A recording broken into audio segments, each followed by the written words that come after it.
নমস্কার বন্ধুরা, ওয়েলকাম সবাইকে শুভ স্পোর্টস নিউজ চ্যানেলে।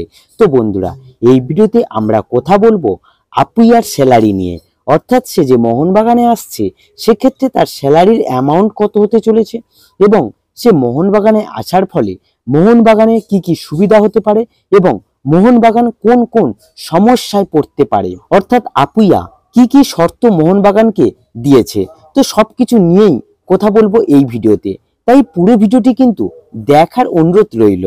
তো প্রথমেই যে বিষয়টি নিয়ে কথা বলবো সেটা হলো আপুইয়া মোহনবাগানের থেকে পারি আর কত স্যালারি পাচ্ছে এবং মুম্বাই সিটি এফসির চুক্তি ভেঙে নিয়ে আসার জন্য কত টাকা ট্রান্সফার ফি দিতে হচ্ছে মোহনবাগানকে।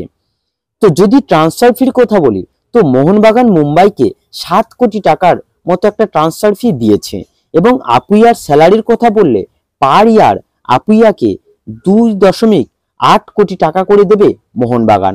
5 বছরের একটা লং টার্ম চুক্তি হয়েছে আপুইয়ার সঙ্গে। এবার যদি 5 বছরের মোট টাকার কথায় আসি, তাহলে আপুইয়ার জন্য মোহনবাগানের খরচ হবে 21 কোটি টাকা, যেটা ইন্ডিয়ান ফুটবলে একটা হিউজ পরিমাণ অর্থ। আর আপুইয়া নিঃসন্দেহে খুবই ভালো প্লেয়ার, আর আপুইয়া আসার ফলে মোহনবাগানে যে সেন্ট্রাল মিডফিল্ড সেটা অনেকটাই পাওয়ারফুল হয়ে যাবে এবং মার্কাসও টুইট করে বলেছিলেন এই একই কথা। এছাড়া আপুইয়ার পাশে যদি একজন বিদেশি সিডিএম খেলে তাহলে আপুইয়ার খেলাটা আরো খুলে যাবে এবং সেদিক থেকে দেখতে গেলে মোহনবাগানের central midfield zone, defensive midfield zone এবং অ্যাটাকিং মিডফিল্ড জোন, তিনটে জোনই কিন্তু স্ট্রং হয়ে যাবে। তবে হ্যাঁ, আপুইয়া আসার ফলে যেমন এই ভালো দিকগুলি রয়েছে তেমনি কিছু প্রবলেমেও পড়তে পারে মোহনবাগান। তো মোহনবাগান কি কি প্রবলেমে পড়তে পারে সেটা নিয়ে যদি কথা বলি, তাহলে আপুইয়া কিন্তু সন্দেশ জিঙ্গানের মতো কিছু শর্ত মোহনবাগানকে দিয়ে রাখছে এবং যেটা সে মুম্বাইয়ের সঙ্গেও করে রেখেছিল।